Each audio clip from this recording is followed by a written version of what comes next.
In the bustling city of Ajiran, where royalty was worshipped and power wore fine robes, a young boy named Tajuddin pedaled through the streets on a rusty bicycle.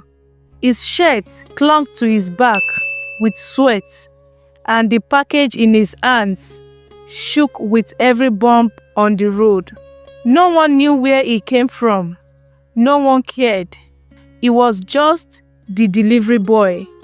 At the city's grand hotel, rich girls were arriving. Mercedes-Benz cars lined the entrance. Sleek gowns floated through the lobby. And right at that moment, Tajuddin rolled up, dusty and unnoticed. But when he stepped down, something shifted.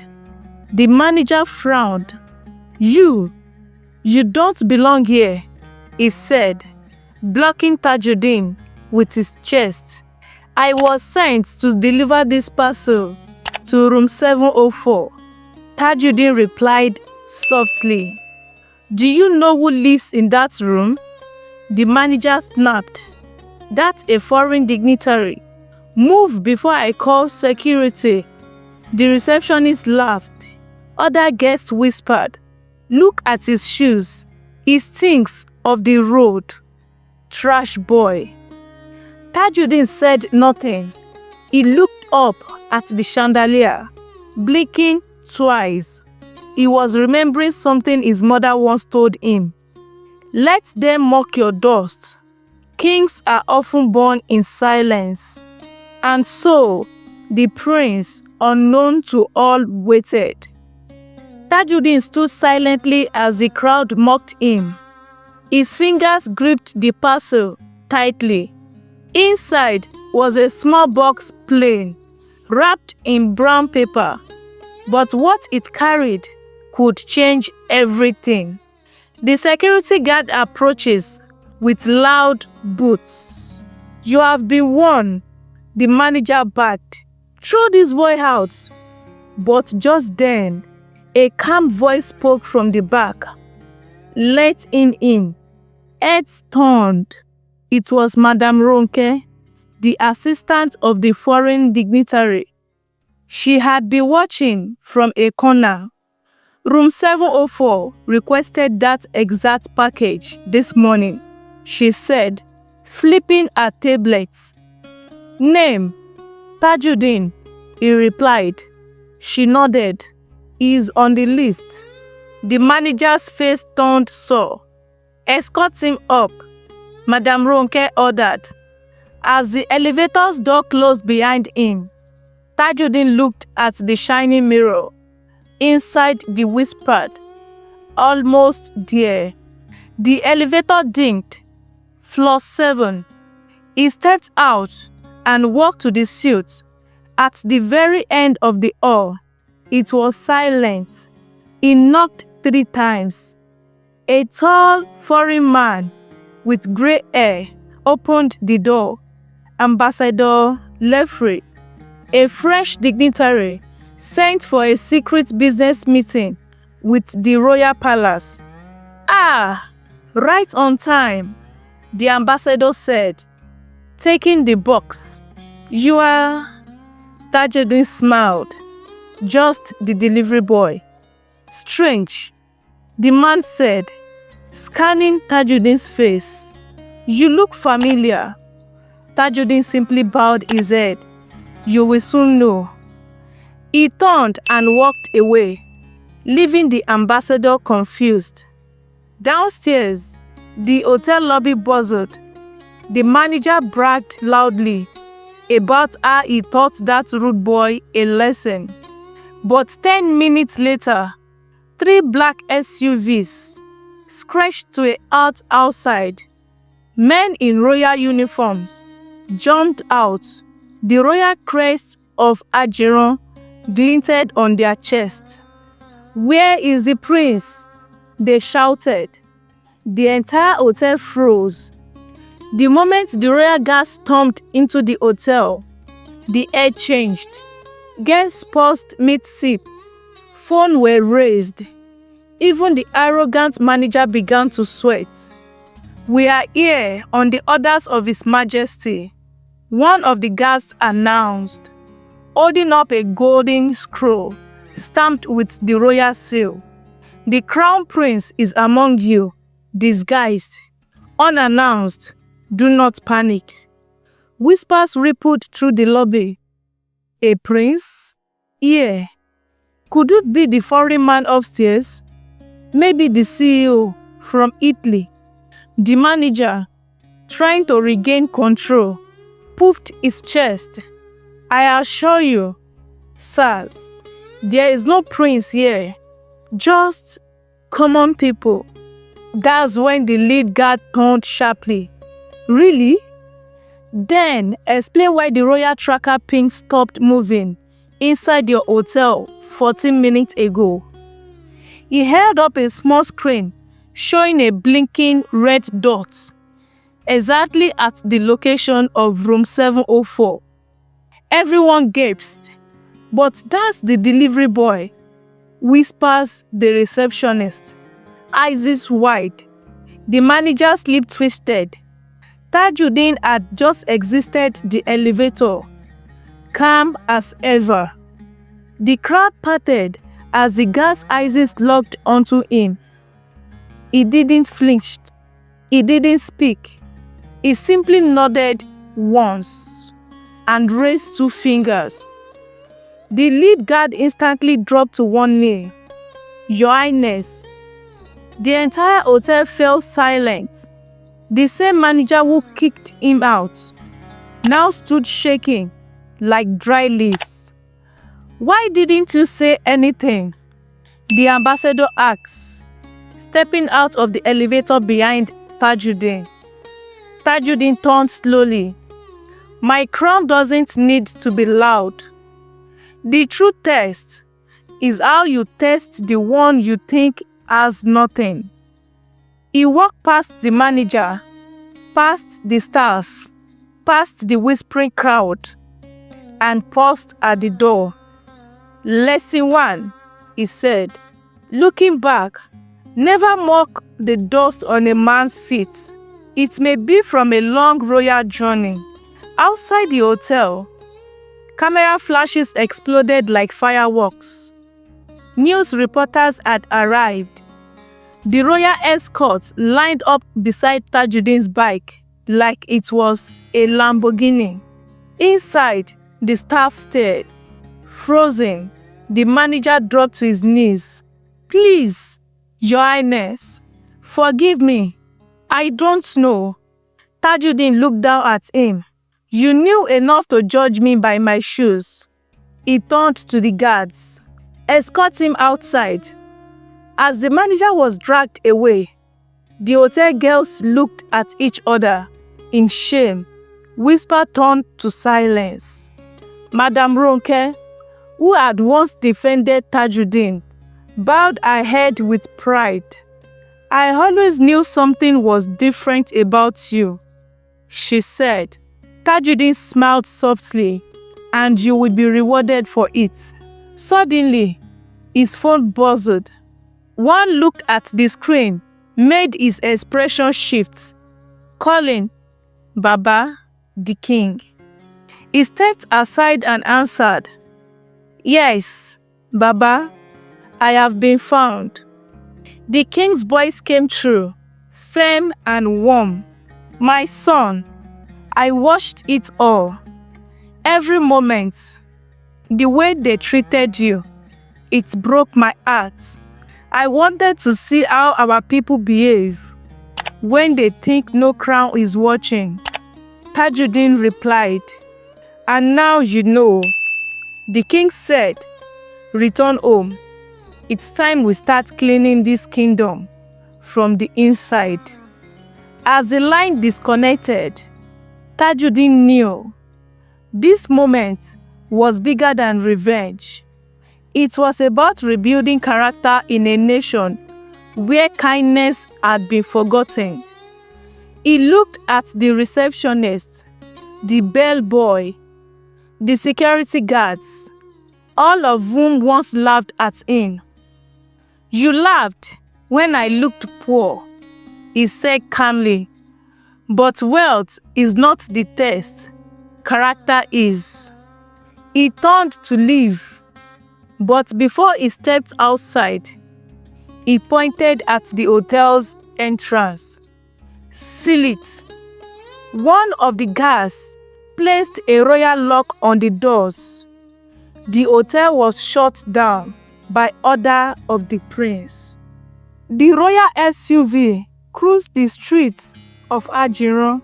Inside, Tajudeen sat in silence, but his mind, it was loud, filled with echoes of shame, judgment, and his mother's voice.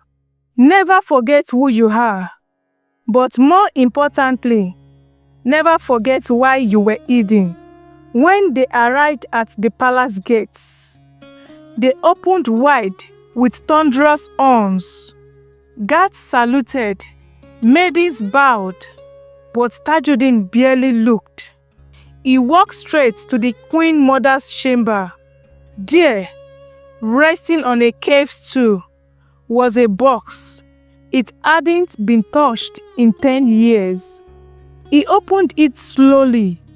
Inside, an old wrapper his mother used to wear, a baby photo of him in her arms, and one faded letter, addresses to my son, the hidden crown.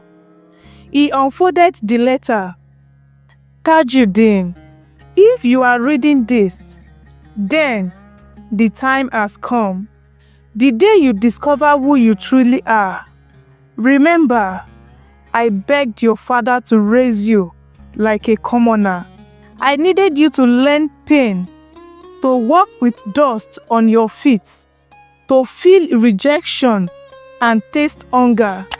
Because a crown placed on the head of a boy who's never suffered will one day become a tyrant. But you were made for the people. You are not just my son. You are the hope of this kingdom.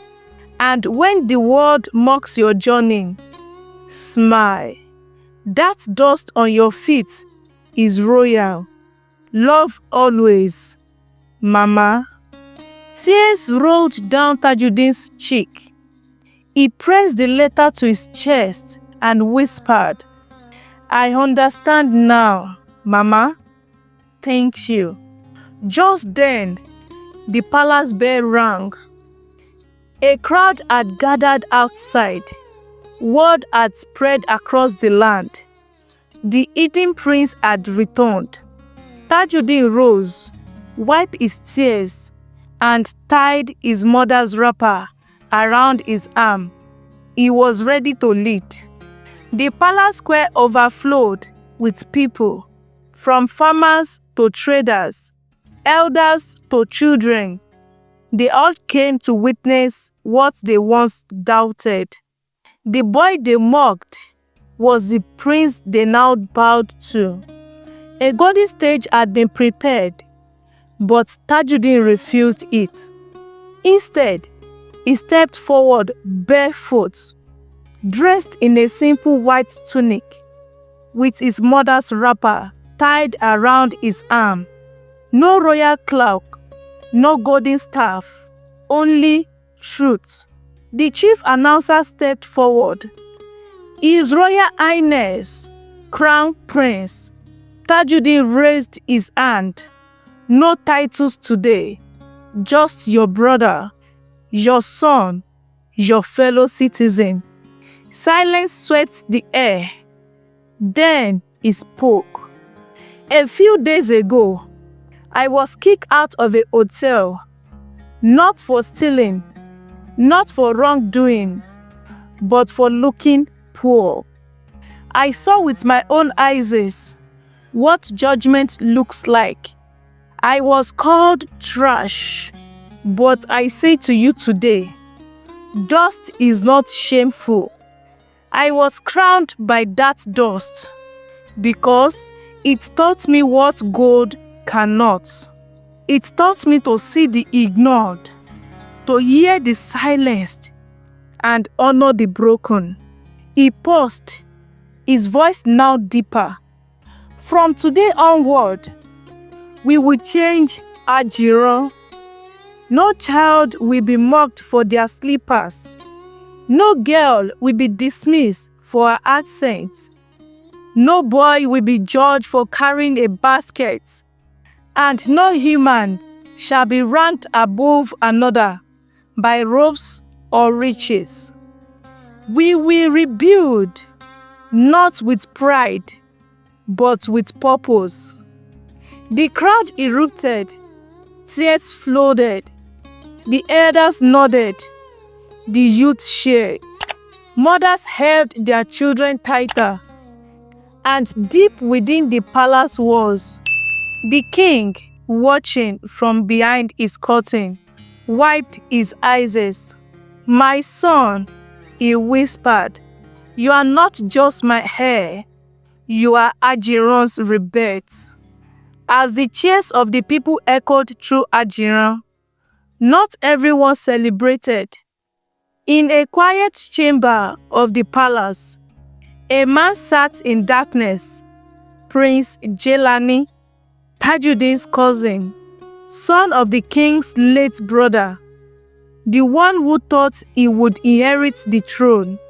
He clenched his fist, watching the speech on a small screen.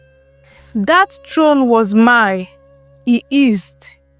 "I trained with the generals. I studied the laws, and they give it to a street boy?" His advisor, a sly man with narrow eyes, leaned forward. "Bloodline can be rewritten," he whispered. "All we need is a little scandal." Jelani's eyes narrowed. "Speak."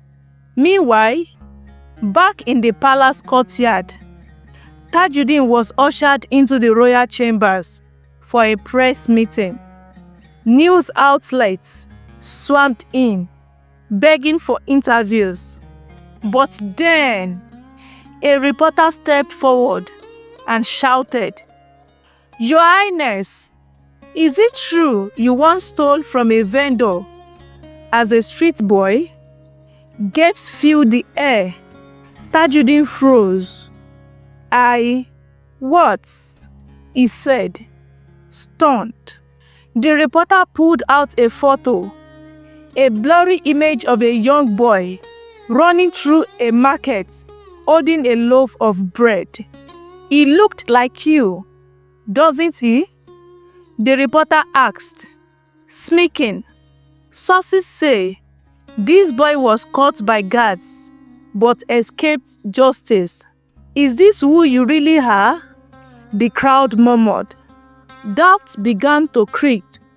Tajudeen's jaw tightened. He looked at the image again, and something clicked.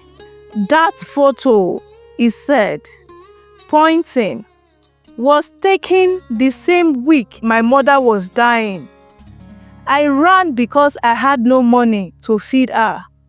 I stole one loaf of bread, not for myself, but for her." The crowd fell silent, and he added, "If that makes me feel unworthy, then perhaps you all forgot what hunger feels like." But in the shadows, Jelani smiled. "Let's see how long your truth can hold, cousin." The next day, Ajiran was buzzing. Half the kingdom was angry, half stood with Tajudeen, but all were watching. Tajudeen stood before the council of elders, accused not of a crime, but of being too common to wear the crown. Jelani stood opposite him, dressed in royal red, smiling. "I have never stolen," Jelani said, bowing, "never begged, never slept on the streets. I was born to lead." The elders nodded. Some guests even clapped. Tajudeen said nothing. He simply reached into his robe and pulled out his mother's letter. "I was born a prince," he said softly, "but my mother made me live like the people to understand them, and I will not be ashamed of that." He walked toward Jelani and held out the royal staff. "If the crown must sit on the head of the cleanest robe, take it." Gapes filled the air, but he added, "Lead not with fear or pride, cousin. Lead with the scars you don't have, if you can." He dropped the scarf at Delani's feet. The entire hall was stunned. Jelani reached for the staff, his hands shaking, but before he could lift it, the king rose from his throne. "No," the king said. Silence. The boy who fed his dying mother with stolen bread understands sacrifice. The one who walked barefoot through shame understands justice. That is the man I trust. He turned to Tajuddin. "And if you will not wear the crown on your head, then wear it in your hearts." Tajuddin looked up. The people stood, one by one, even the guards. 1,000 voices cried, "Long live the people's prince!" And so, Tajuddin became the only prince in Ajiron's history who ruled without sitting on the throne. Never judge a man by his struggle. Sometimes, the dust on his feet is the proof of his destiny. Like, comment your thoughts, and share this video to someone who needs to remember greatness can wear rags. Don't forget to subscribe for more unforgettable African folktales. Thank you so much for watching. See you all in the next one. Bye.